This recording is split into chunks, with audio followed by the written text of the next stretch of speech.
Guys, samahan nyo po ako ngayon. Makikipag-usap po tayo kay tatay. Dahil po ay nag-usap po kami kanina, itiit. Alam mo ba? Alam po namin itiit. No?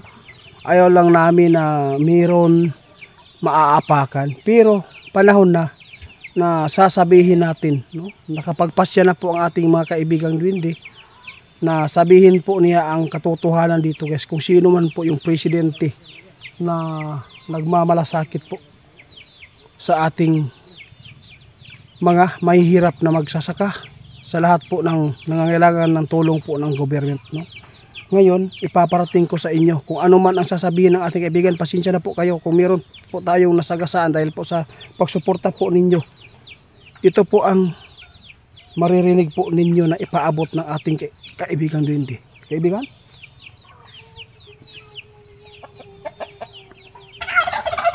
Si duwende, tatay ito ng Siyoto, nagpaabot sa inyo. Siya po ay humihingi po sa lahat po ng supporters po ng BBM. No? Sasabihin po niya ang totoo. Alam mo, kung mayroon man po kayo nakita daw sa nagdaang presidente si Tatay Digong, makita po niyo no, kung ano man po ang kanyang mga ginagawa doon. Pero kung i-compare po daw niyo ngayon at saka noong siya po yung namumuno, parangkahan na lang po, pasensya na. Marami po akong subscriber po ng mga BBM, no? Pero BBM naman din tayo lahat dahil po ay siya po talaga yung binoto natin. Pero mas maganda, no? Napagpasyahan na po talaga ng ating kaibigan na sabihin po kung sino talaga ang mga tao na nagmamalasakit, yung mga nasa taas po ng Senado na namumuno. Masakit man po para sa inyo ito, pero mas maganda sabihin namin. Kaibigan?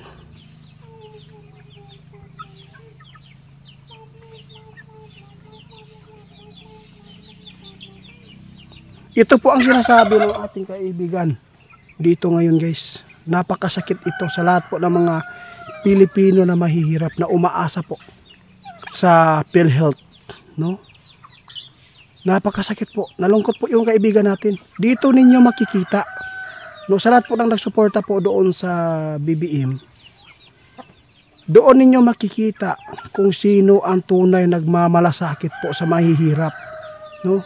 Kasi sinabi ng ating kaibigan ngayon, kayo ang maghusga kung sino talaga ang inyong nakikitang nagmamalasakit po sa bayan. Alam mo ba guys, nagalit po ang ating kaibigang duwende ngayon dahil po nagkakagulo pa ang ating bansa dahil po sa awayan po ng mga nasa taas ngayon. Alam mo ba kung bakit nagalit ang kaibigan natin na napagpasyahan po nila na ipaabot? Kasi ikumpara natin sa nagdaan ng mga presidente. Napakasakit. Libo-libong tao ngayon po nawalan po ng pag-asa. Alam mo ba kung bakit nasabi ng kaibigan? Nakita po ang ating kaibigan matagal na kung sino po yung totoong tao nagmamalasakit sa atin. Lalo na sa mga mahihirap. Alam mo guys, yung PhilHealth po ngayon, kung ito ay matuloy, no, ay hindi na po daw bigyan po ng budget. Zero balance na. Paano na lang po yung mga tao nagbabayad po dyan, lalo na yung mga nasa gobyerno na nagtatrabaho, nagbabayad po sila ng PhilHealth. Ngayon po, mayroon tayong mga followers, subscriber na nag-chat. Sinabi ko sa kanila, mas maganda sabihin na lang namin kasi matagal na sana itong sabihin ng ating mga kaibigan. Napakasakit po ito sa lahat po ng mga Pilipino na umaasa sa tuwing tayo ay magkakasakit na doon tayo papunta sa hospital. Alam mo ba, malaking tulong po nung nagamit po natin yung PhilHealth kasi po maliit lang po ang ating mababayaran. Kunti lang ang ating mababayaran. Pero ngayon mayroon nasagap po. Kaya naging parang uminit po yung dugo ng ating mga kaibigan, no? Hindi po sila sana magpapaabot sa inyo. Nalungkot lang po sila dahil po ilang milyon po na nakabenepisyo dyan po sa PhilHealth. Tay?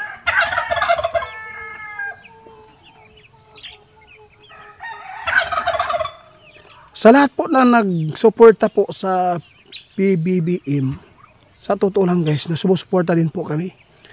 Pero nung nalaman po namin, noong nagpaabot ang ato ang mga amigo, dirimi, nawala.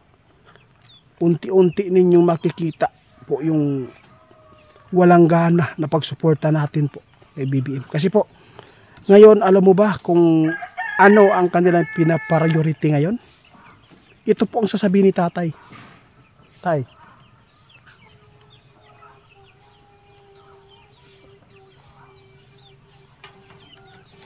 tama yun. Alam mo ba saan napunta yung pira? No? Yung akap, ilang milyon po ang nilagay dyan. Tapos yung PhilHealth ngayon, nabalitaan natin sa mga followers natin na tanggalan na ng budget. Napakasakit ito guys kung ating tingnan. Dito po ninyo malalaman kung sino po ang may puso na nagdala po ng taong bayan. Wala po akong sinabi kung sa susunod na siya ay tatakbo bilang president ulit. Hindi po ako magsasalita dyan kung butuhan natin. No? Kung ano man po talaga ang itinalaga po ng Panginoon, wala tayong magagawa, di ba? Sunod tayo. Pero dito ninyo makikita, ipaabot po natin sa inyo guys na kung ano man po yung mga batas po ang kanilang nagawa dito sa atin, yung namumuno po ngayon. Hindi ko sinasabi na si BBM, no, na siya po talaga ang may gawa nito. Alam mo ba kung sino? Yung nakapaligid sa kanya din. Kaya naging sunod-sunuran siya. Masakit ito sa mga nagmamahal po kay BBM kasi kung titingnan po ninyo yung nagsuporta po doon kay BBM, masaya po ba kayo na mayroong mga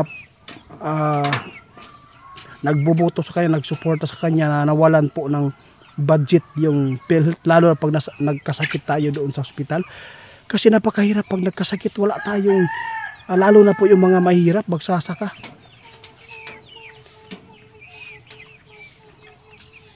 Ako guys, ginawa akong instrumento ng ating kaibigan lang, no? Ginawa ko ito, ipinapaabot dahil po sa kanilang kagustuhan, ipaabot kasi sila po yung gustong magpaabot sa lahat.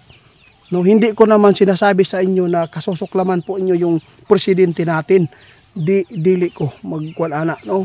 Okay lang po, suportahan natin lahat. Pero tingnan natin sa susunod, no, kung sino ang pinaka may puso na maglingkod sa tuwing ito ay mangyari po yung halalan sa 2020. Dapat po maging maayos po ang ating pagboto na. Kasi nakikita natin unti-unti nilang kinukuha yung para po sa mga mahihirap. Ang inaatupag po nila ngayon guys, kaya nagalit ang kaibigan natin. Nagpasya po sila na sabihin sa inyo.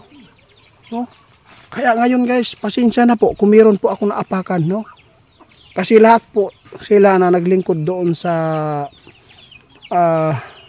Senado, lahat po ay sinusuportahan natin. Pero may utak yung mga tao kung sino po talaga ang mabuting nagawa. Kaibigan, salamat po sa inyo dahil po nakapagpasya kayo.